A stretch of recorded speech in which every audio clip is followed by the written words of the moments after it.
What key elements of their technique should a snooker player be seriously concentrating on before they go to play a shot? This is Break From Life.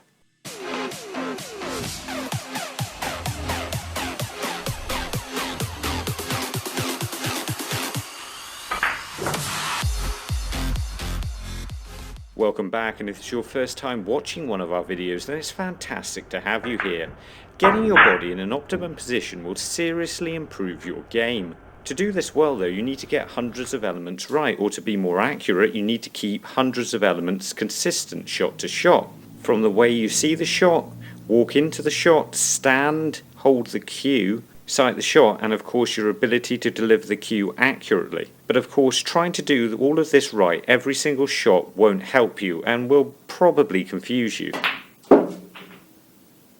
So what sort of things can a player focus on before they play a shot that will help them understand the game and make it a lot more predictable? Well, a lot of it has to do with the line of a shot, an imaginary line that would run on a pot from the pocket all the way back through the potting angle of the ball you're trying to pot, right through the centre of the cue ball when it reaches the object ball, and back through the centre of the cue ball.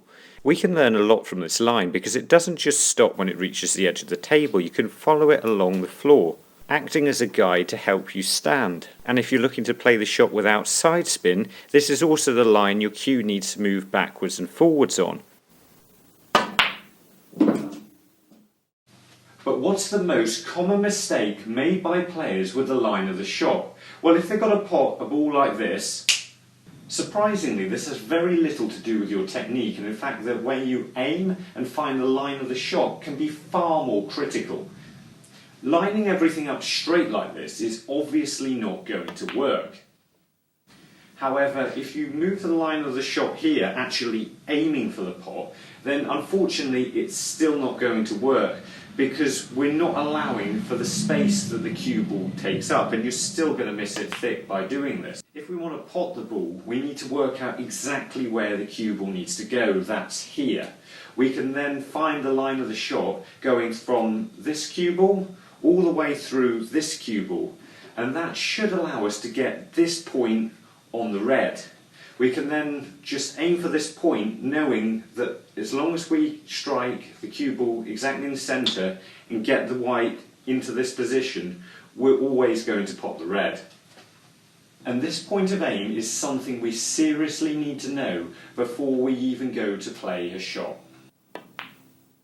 The second thing that we're going to need to know before we even play a shot is exactly where we stand. And to find that out, we're going to have to find the point of aim on the object ball in the same way we did earlier. Once we know this, we can take the line of aim straight back through the cue ball and then down onto the floor in a straight line. Try to think of this line as just a rough guide to keep the position you place your foot every single time consistent, because this is one of the most important factors in whether you pot the ball or whether the shot is successful or not. Exactly where a player stands will be individual to each player. You just want to make sure you find the position that feels right for you, and make sure you're not standing too close into the table that it feels like you're going to topple over backwards, or too far away that it feels like you're stretching to play the shot. You just want to then find the position to the left or the right where you put your foot that feels the best and feels like you're playing the shots the most consistently in the direction you want them to go in. Ha, the tape measure got in the way. So how can you be sure you're standing in the right place? Well, if you're not sure, just try to find the position that seems to make things more predictable. And ideally, this should bring your cue down directly on the line of the shot. And being confident that they're going to cue online is the third thing a player needs to know before they go to the table. Unlike the previous two steps, this isn't something you should be semi-consciously checking in a game. Instead, this is where you need practice that helps you cue consistently. This will help you stay online and not wobble to one side or the other. A good way to test this is to just check that you're cueing straight by playing the cue back and forward along the bulk line. You can usually see if your cue's moving offline one way or the other. This may be because your elbow's coming over here and it's forcing your cue to do that, or your elbows tucking inside and it's making your cue go that way. You want to be very careful if you're going to make any changes like this, and try and make only the bare minimum changes to keep your cue going straight and forward on the line. If you're moving around too much, then you're not going to be able to keep doing this consistently, and you're likely to destroy your technique. The fourth thing you're going to need to know before you play the shot is roughly where you want the cue ball to finish. To start off with, a lot of players find this helps them understand the pot more and be a lot more confident with it. But it's understanding how to continuously leave yourself natural angles that allow you to simply and straightforwardly get to the next shot that can really bring your game on. And you probably find this surprising if I said it doesn't have a lot to do with your ability, but it doesn't. Now obviously being a better and more consistent potter will help, but you can think of break building like piecing together a puzzle. The better you're able to piece it together and the more you're able to leave yourself the shots that you feel confident with, the more straightforward it will feel like you're making the game and the more table time you'll get. In fact, the knock-on effects can bring improvements for every area of your game. It's really not too hard either to understand the basics of it. And if you want to find out exactly how to do this, try the video in the card right now. It's also on the Break From Life channel page, and while you're there, make the commitment to becoming a better player by subscribing to the channel.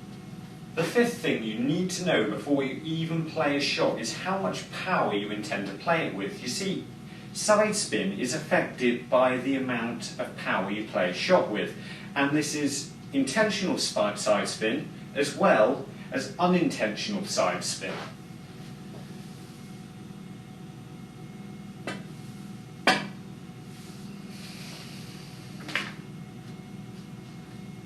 Yeah, close enough. Let's look first at playing the shot with intentional side spin.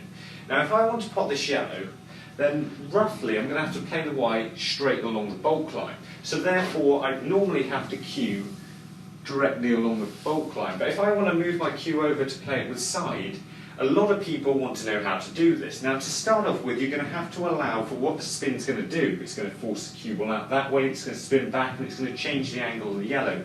Now, one of my really old videos explains how to do this. It's in the card right now. Check it out if you want to know exactly what effect putting that amount of side spin on the cue ball has.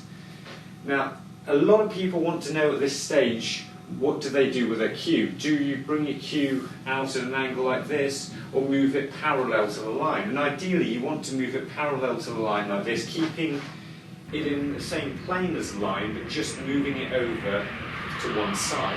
This allows you to be a lot more accurate when you're playing these sort of shots with side spin.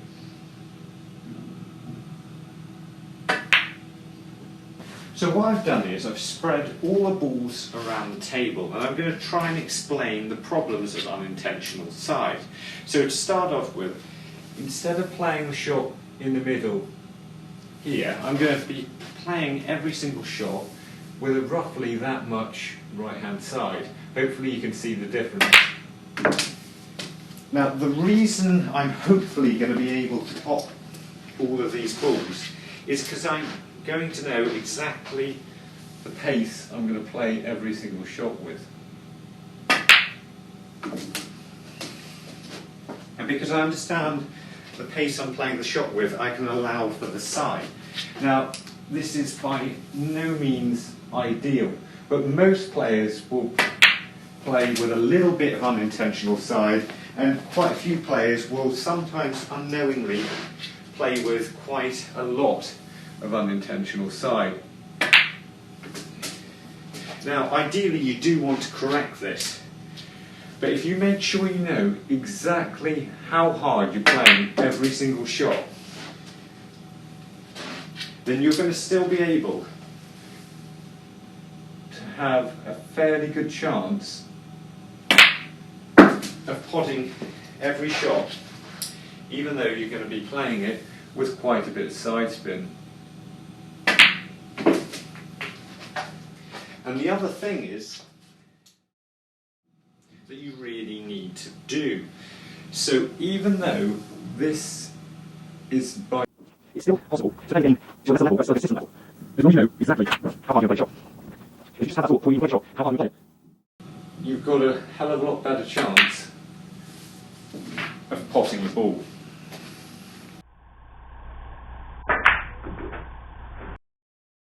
So if before you go to the table you can understand the line of the shot, then you can see where you need to aim, stand, and the path to cue along that will give you the greatest chance of potting the ball. Although you almost need to be fully conscious of how you're aiming and the position you're standing in for the shot, the way you cue it isn't something you should be thinking about.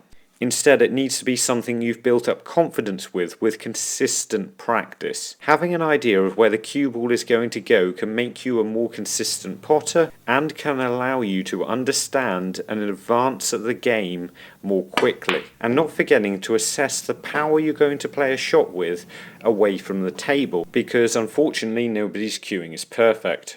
But if you're someone who's looking to improve this, then try our video Snooker Learn Basic Techniques Quickly. Or if you want to know more about cue ball control, then try our video Snooker Basic Cue Ball Control. And remember, don't just watch, play, and make the commitment to becoming a better player by subscribing to the channel. See you later.